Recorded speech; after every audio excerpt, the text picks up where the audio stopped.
Bombo Radio Philippines. Fully digitalized. Numero 1 sa balita, komentaryo, drama at serbisyo publiko.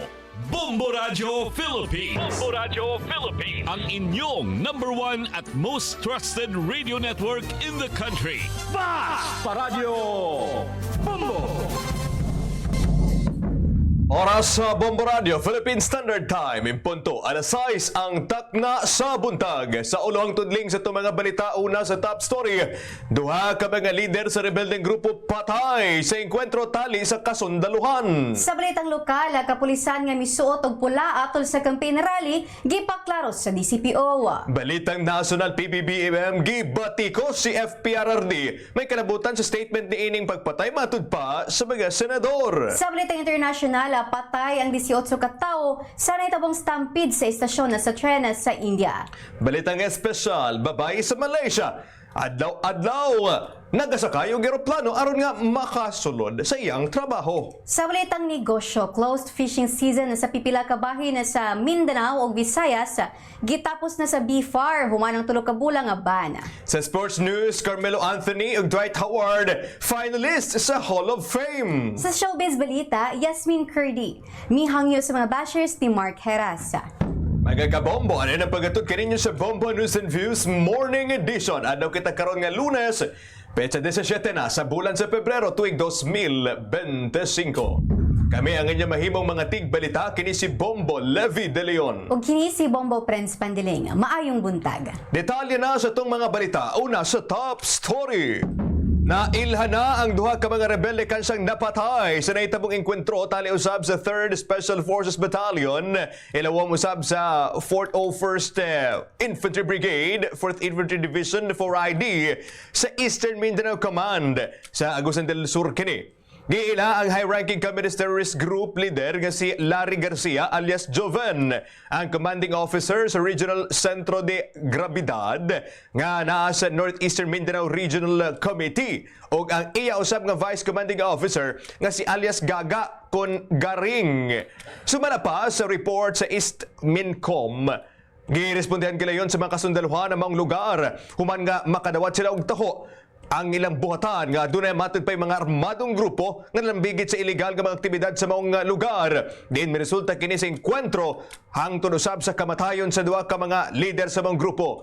Gani na recover usab ang mga backpacks, usay ka commercial nga radio, supply sa medisina o mga dokumento. Samtang gidayag usab ni East Mincom Commander Lieutenant General Luis Rex Bergande ang pwersa sa mga kasundaluhan atol sa malampuson nilang operasyon o sa walay puwas nga pagpaningkamot aron nga masikop o man-neutralize ang mga rebeldeng grupo sa Caraga Region. Gihawag usab ni Bergante ang nahibilin pang mga CTG nga mga miyembro nila nga mutahan na o mubalik na sa sabakan sa gobyerno, ingon man nga mamuyo na lamang malinawon uban ang ilang pamilya. 3 minutos na kalabay sa alas 6 sa buntag. Detalye kita sa mga balitang lokal. Gipasalig sa Davao City Police Office kung DCPO nga nagpabilin sigapon sila ng apolitical o non-partisan nga organisasyon nga nagserbisyo alang sa katawan og walay gidapigan nga politiko. Kiniuman nga may kailap sa social media ang usay ka gikaingon nga unauthorized internal memorandum nga naghisgot nga dunay 55 ka mga PNP personnel gikan sa DCPO nga nag-request o gi-request kini sa Police Regional Office 11 aron nga maghatag og seguridad sa pagbisita ni President Ferdinand Bongbong Marcos Jr. atol sa ila usab nga campaign rally sa Davao del Norte alang nining Alyansa para sa Bagong Pilipinas. Subay sa naisgutan nga memorandum, gimanduan matud pa ang mga police personnel nga magsuot og civilian attire nga adunay touch of red kon pula samtang nagabantay sa seguridad sa Carmen Municipal Grounds atol sa maong kalihukan. Gipaklaro pa sa DCPO nga kini nga deployment usa ka sa kasagarang lakang na sa seguridad aron nga masiguro ang kaluwasan sa prominenteng tawo samot na ang presidente sa maong venue ug sa publiko. Gipasabot usab sa buhatan nga ang ilang misyon mao lamang ang pagpanalipod sa tanan nga mga katawhan bisan pa man sa ilang politikanhong baruganan. Dugang pa niini gibarugan usab sa DCPO nga nagapadayon kini sa ilang katungdanan ug magpabilin nga neutral ug profesional sa tanang mga operasyon. Gihangyo usab niini ang publiko nga dili dayon muhatag og mga pasangil nga magapadasig usab sa walay mga basihang mga issue. Samtang sa laing bahin, andam na ang ablihan sa City Government of Davao. Pinaagi sa City Environment and Natural Resources Office kung senro ang Rojas Greenway Park sa Rojas Avenue, sulod sa unang quarter ning tuiga. Sumala pa ni Engineer Juancho Dagasuhan, labaw sa Senro Parks and Playground Division, padayon ang paghuman sa finishing touches sa park. Adunay usab physical fitness area, ornamental plants ug daghang punuan nga maghatag og presko ug relax nga palibot alang sa mga Davaoenyo. Gisugdan usab ang renovation sa park kaniadtong ulahing quarter sa 2024 ug nahuman kini sa katapusan nga bahin sa tuig. Gikatak daw usab ang ayuhon karong tuiga ang People's Park isip kabahin sa padayon nga pagpalambo sa mga open spaces sa Dakbayan. Nagapadayon usab ang koordinasyon sa City Planning and Development Office kung CPDO o Task Force on the Inventory of Real Properties of the City Government of Davao. Aron na makadugang o mas daghang open spaces alang sa parke nga gilangkuban sa importante nga bahin sa usa ka nagadevelop nga Dakbayan. Giawag usab sa senro ang mga Davaoenyo nga mobisita o magpahimulo sa bag-o nga parke alang sa ilang kahupayan o kalingawan. Sa pikas bahin, nagpahinom daw usab kabahin sa mga rabies ang Davao City Health Office kung CHO. Pinagi ka na sa Animal Bite Treatment Center. Ngadto sab sa publiko nga ang rabies mamahimong makamatay kini apan mapugngan kung magpa-anti-rabies vaccine gilayon. Gihangyo ang mga residente nga magpakonsulta o magpa-medisina kung makambrasan o mapakan man sa iro og lakip iring. Og dayon nga panidan ang hayop sulod sa 14 ka adlaw kon duha ka semana. Nagpahimangno si Dr. Leona Isabel Camilotes, ang District of Health Physician sa ABTC. Nga importante ang saktong pagatiman sa mga samad o gihangyo usab diini nga undango na ang mga tradisyonal nga mga paagi susama na lamang sa tandok o pagbutang og ahos nga makapahugaw hinoon sa mga samad sumana pa nini. Kinahanglan matud pa nga hugasan ang samad gamit ang sabon ug tubig sulod sa napulo hangtod 15 minutos. Dayon nga i-disinfect gamit ang alcohol o betadine o dali nga magpakonsulta sa ABTC. Nagahatag ang ABTC og libre nga mga konsultasyon og anti-rabies vaccination apan adunay 300 pesos nga bayad alang na sa injection. Ato ang miaging tuig usab nakatala ang ABTC og tabang sa 48,483 ka mga pasyente. Ang siyudad sa Davao adunay 9 ka mga ABTCs. Lakip na ang main office sa Magallanes Street ug ang satellite centers sa nagkadiyang distrito. Ang CHO usab nag-awhag sa mga tag-iyaw nga mga kahayupan nga ipavaksin gilayon kini kanunay og likayan nga buhian sa kalsada aron nga malikayan ang risgo sa rabies. Dugang detalles sa britang lokal. Nagpadayon sa pagpanlipod sa katungod o kaluwasan sa kababayen o sa gender equality. Pinaagi sa nagkadaiyang mga programa o serbisyo alang sa kababayen ang lokal nga panggamhanan sa Davao. Pinaagi sa Integrated Gender and Development Division. Nagadumala ang IGDD o pipila na usab ka mga kalihukan nga nagpakita sa pagkamakanunayon niini sa pagatubang sa mga isyu sa gender, pagpasiugda sa gender equality o pagpasidungog sa kontribusyon usab sa kababayen sa katilingban. Usa sa mga mahinungdanon nga kalihukan niini mao ang 2024 Women Pre-Summit nga gisalmutan usab sa 206 ka mga Barangay Council of Women Chairpersons o mga babae nga preso. Diin gisusi ang Magna Carta for Women o gidayig ang mga babae nga nanginahanglan og tabang.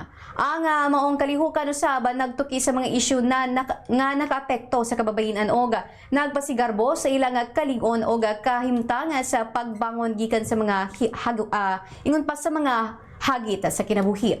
Kapin na 5,000 na kababayan nagikan sa nagkadaiyang sektora sa syudad ang misalmot sa buong programa diin.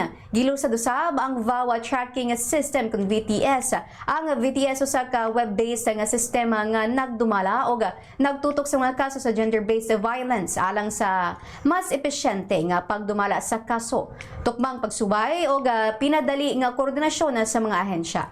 Gihatag usab og pasidungog ang Davao City gikan sa Philippines Commission on Women gumikan sa mga programa niini susama sa magnegosyo taday kun MTD o Protection Against Sexual Exploitation, Abuse and Discrimination.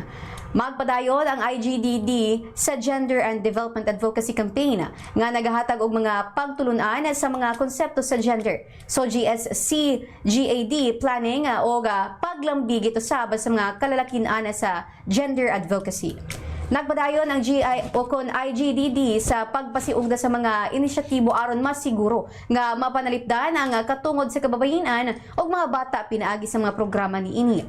Ginawag usab ang mga biktima sa sexual nga pang-abuso, eksploitasyon o diskriminasyon nga makig-contact sa IGD o kon IGDD alang sa sakto nga tabang.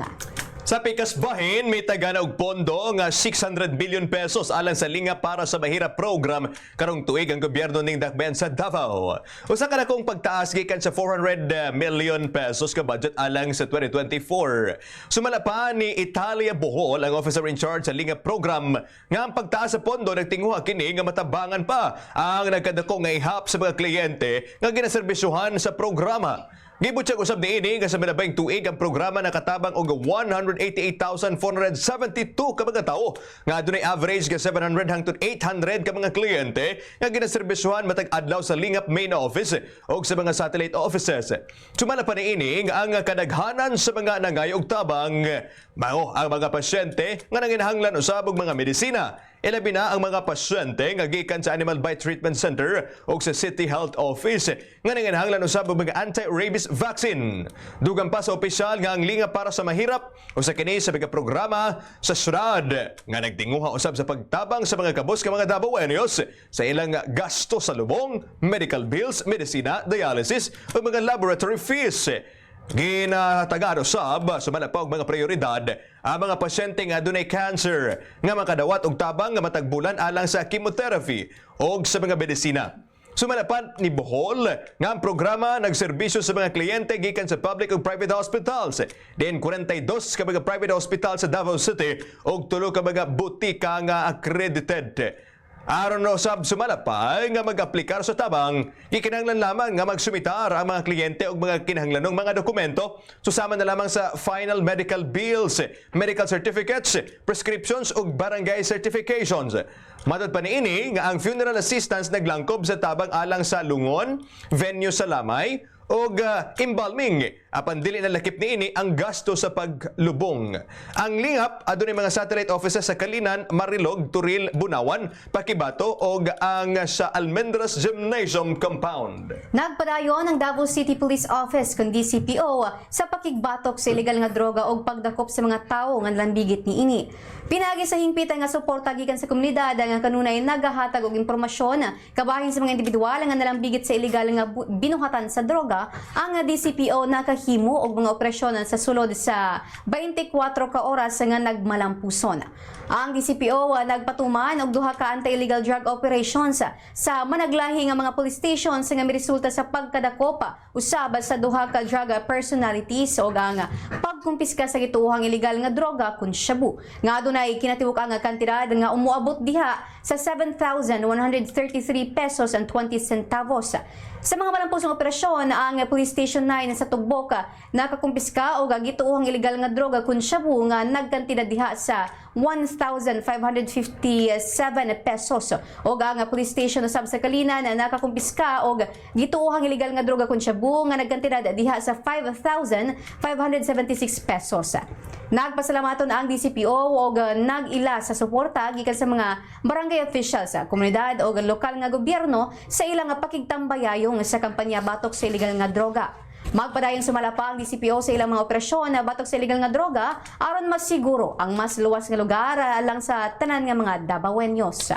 Samtang padayon ang pagsaka sa kaso sa human immunodeficiency virus kung HIV sa Davao City.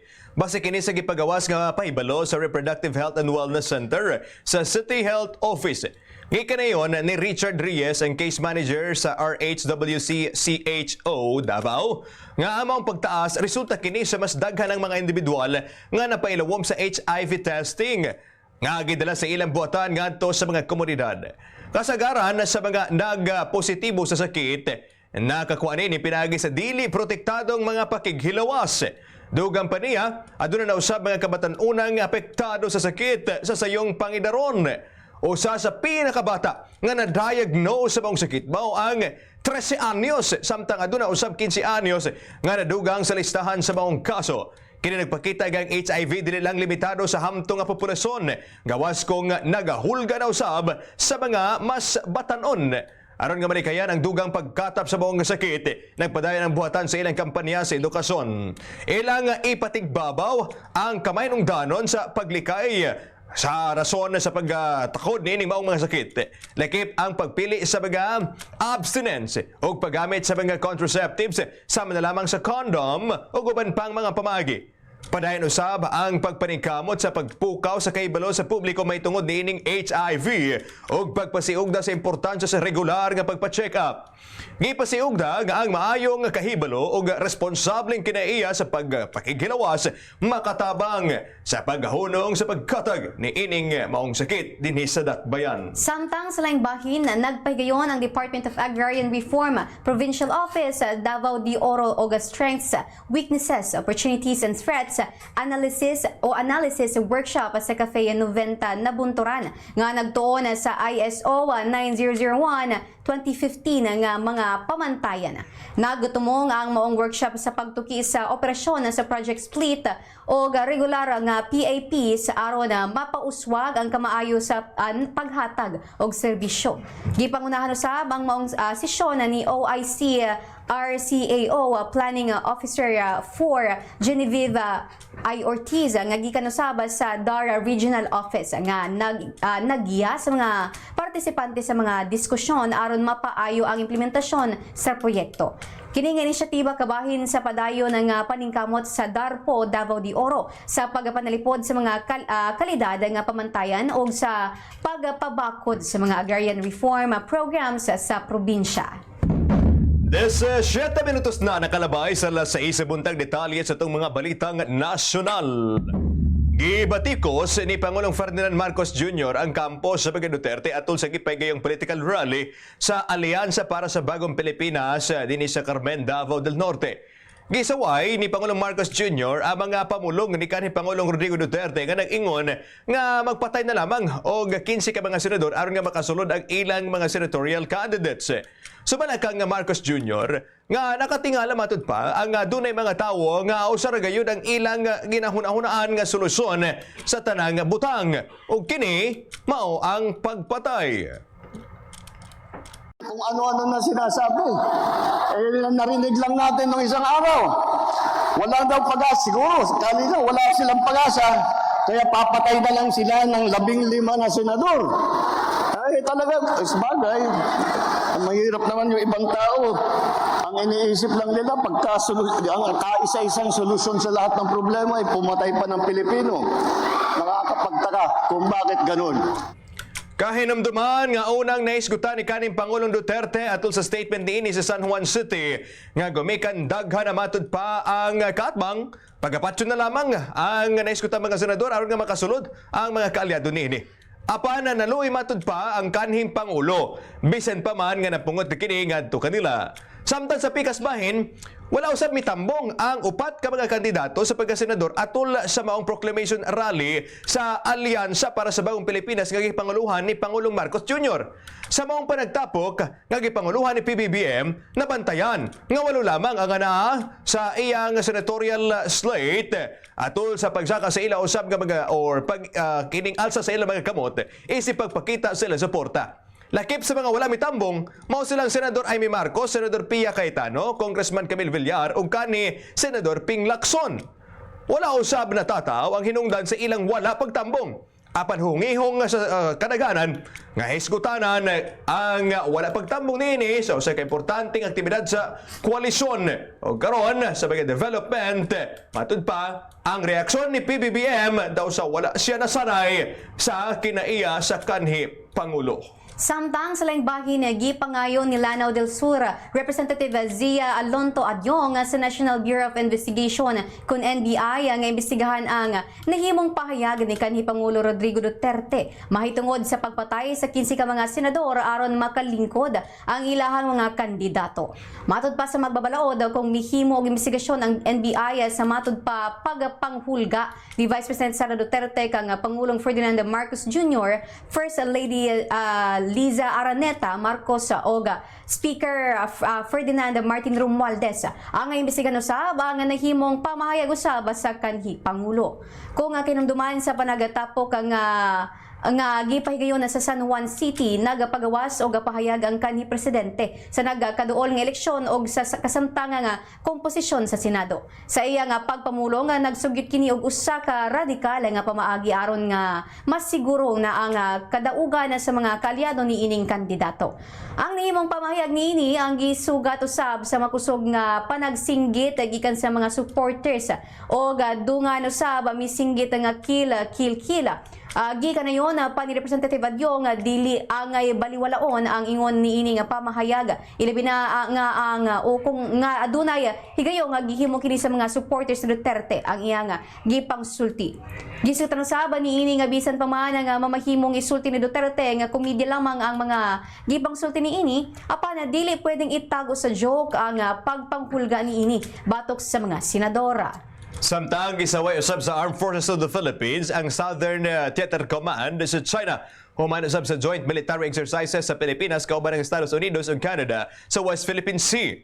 Gipahayag ni AFP spokesperson Colonel Francel Padilla nga ang Pilipinas ang dili manghilabot sa teritoryo sa ubang mga kanasuran apan ilang iduso lamang ang kaugalingon nga soberanya og teritoryo nga nakabutang sa international law.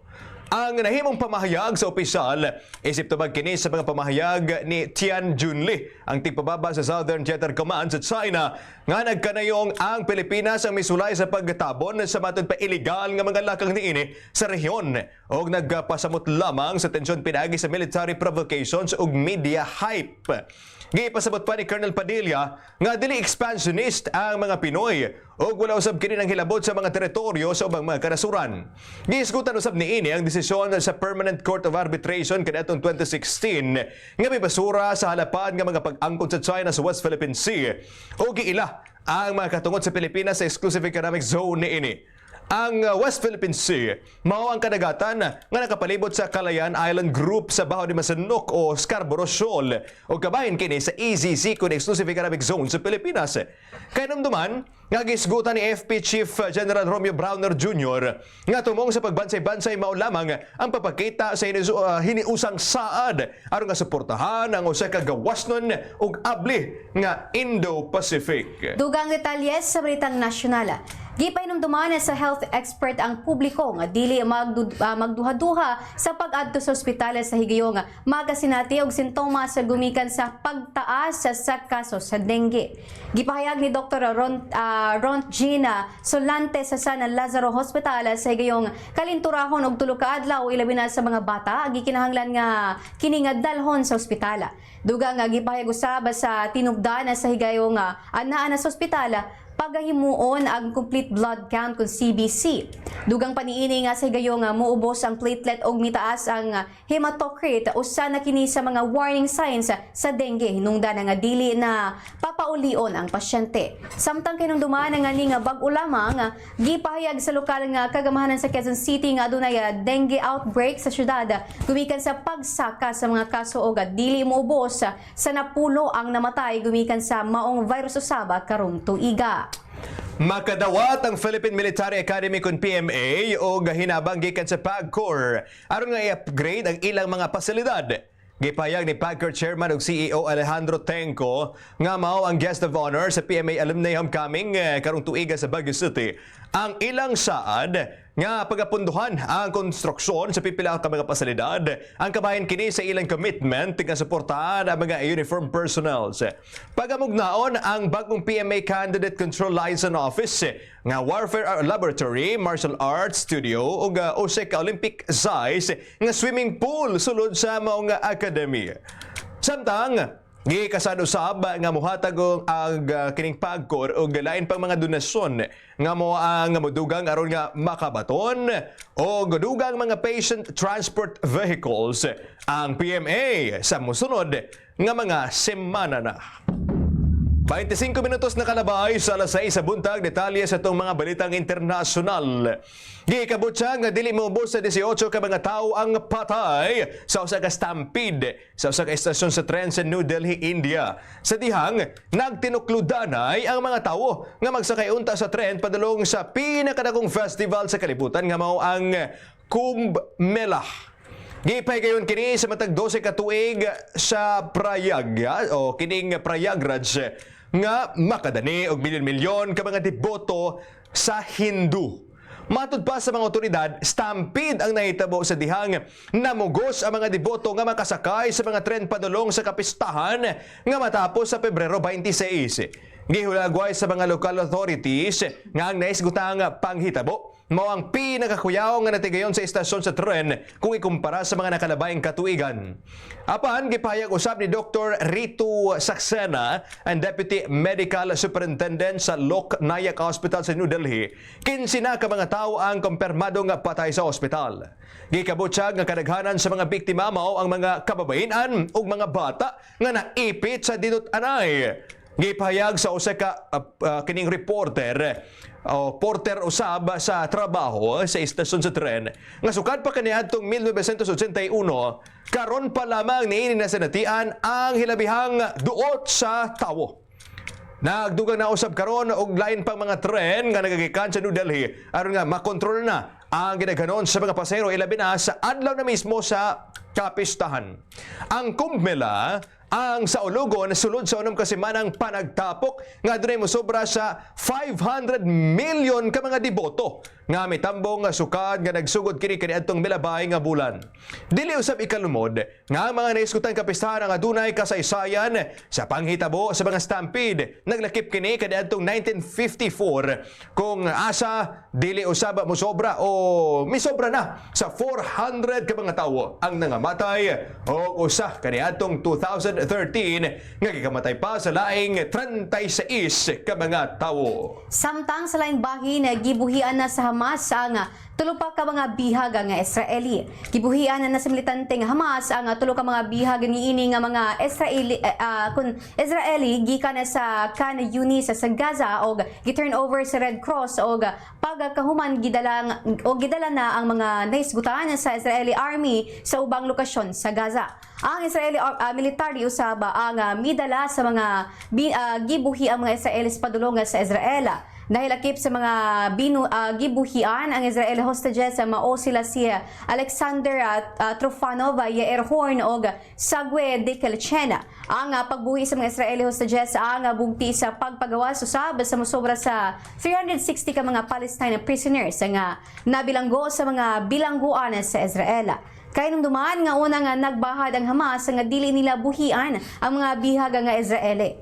Kung gumikan kuno sa pagsupak sa Israel sa ceasefire deal, nagbahad usab ang Israel nga kung dili buhian ang mga bihag, ipadayon niini ang pagpangatake sa Gaza. Samtang gipahayag sa Myanmar Ethnic Militia nga nangandam na kini sa deportasyon sa 10,000 ka mga tawo nga nalambigit sa cyber scam sa lugar. Nagsisulputan ang mga scam compound sa border sa Myanmar ug Thailand kung diin gikuha ang mga langyaw aron nga makapangilad.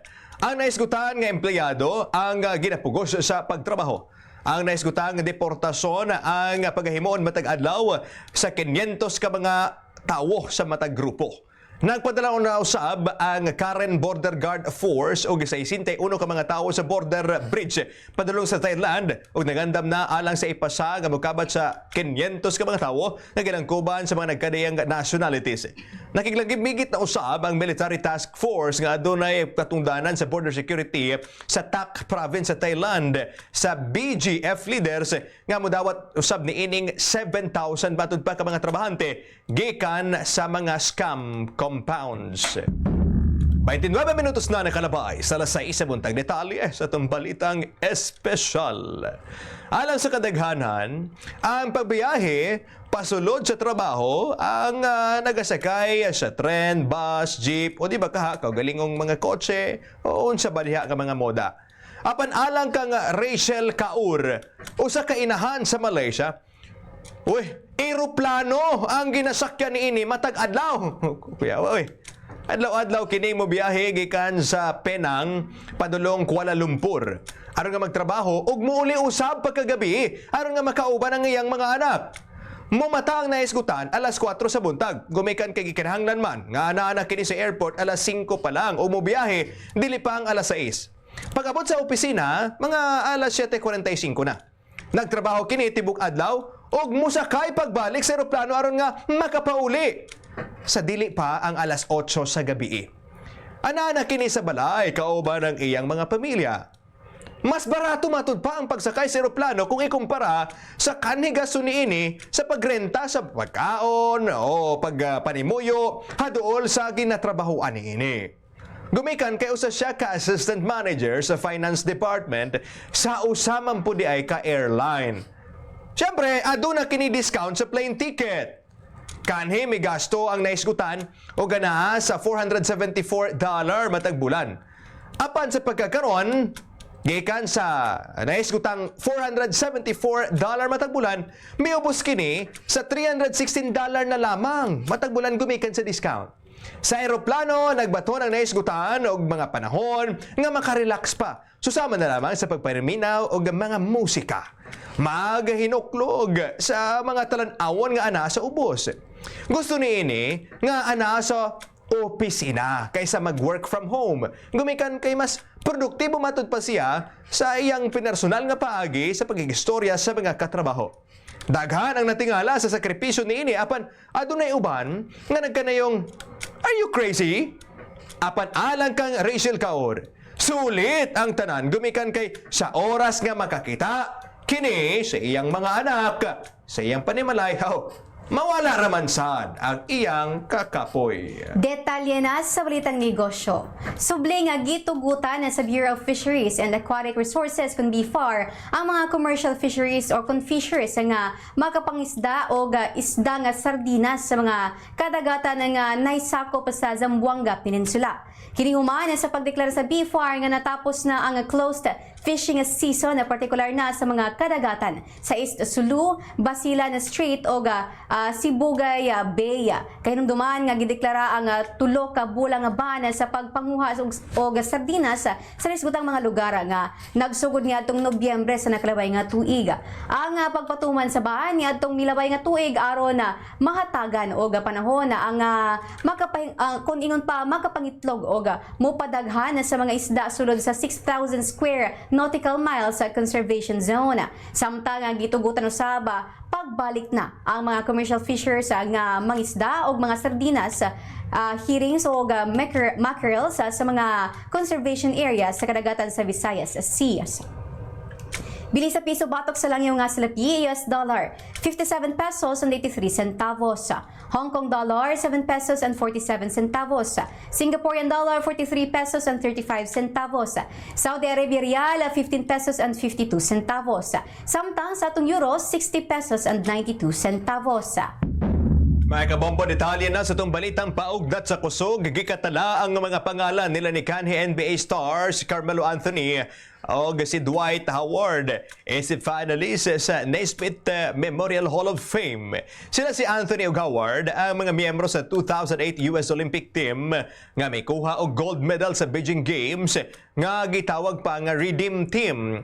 Si Anthony ang usa ka 10-time All-Star nga numero 10 sa NBA All of Time scoring nga listahan usab kini sa namugnang 28,289 points. Gipangunahan usab niini ang kining Syracuse sa Collegiate National Championship kaniadtong tuig 2003. Naila usab si Howard isip 3-time NBA Defensive Player of the Year kaniadto kanang 2009 hangtod sa 2011. Gipangunahan niini ang Orlando Magic kaniadtong 2009 NBA Finals og midaog sa NBA Championship dihang nahidangat siya sa Los Angeles Lakers kaniadtong 2020. Sa showbiz balita, magkauban sa Starstruck Season 1 sila si Yasmin Curdy o Mark Heras. Si Yasmin o Rainier Castillo ang first runner-up samtang sila si Jeneline Mercado o Mark ang gideklarang ultimate winners. Gumikan niini, dili na kuno ikatingala kung to the rescue si Yasmin kang Mark who's getting bashed for dancing at a gay bar. Sa pakiginabi kang Yas, mihangyo kini sa mga bashers. Panigunda na usaba kini ni Mark ang walay dautan sa iyang gihimo. Ang pagsugot nga mag-perform sa gay bar ang alang usaba nga matubag ang mga panginahanglanon na sa iyahang pamilya. Dugang usab niya sa klaro kuno nga sa gihimo ni Mark wala kini giilad, gitamakan o giagrabyadong tao. Kay nung dumana nga ginaistoryahan o gikatawaan sa pipila ka mga press members si Mark. Bisan ang kanhi manager ni ini nga si Lolit Solis, giokray si Mark nga wala namili sa trabaho nga gitanyag kaniya. Lakip na ang pagpangutang nga kaniadto sa aktor sa iyahang muabot diha sa 3,000 pesos ang gipahinumdum usab pa ni Lolita.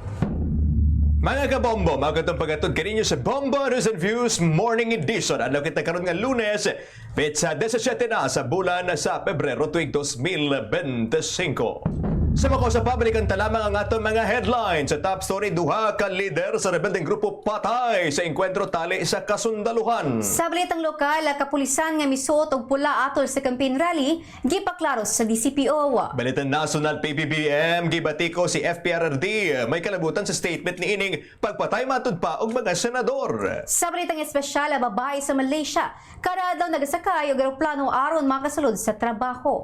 Balitang negosyo, close fishing season sa pipila ka mga bahin sa Mindanao ug Visayas. Gitapos na sa B4 human ang tulo ka bulan nga ban. Sa balitang sports, Carmelo Anthony o Dwight Howard finalist sa Hall of Fame. Sa showbiz news, si Yasmin Curdy mihangyo sa mga ambassadors ni Mark Heras. Mga kabombo, kami ang inyong nahimong mga tigbalita. Kini si Bombo Friends Pandilenga. Kiniusab si Bombo Levi De Leon para sa #1 and most trusted radio network in the country, Bombo Radio Philippines. Basta Radio. Bombo! Aniya na financial tips alang sa mga empleyado.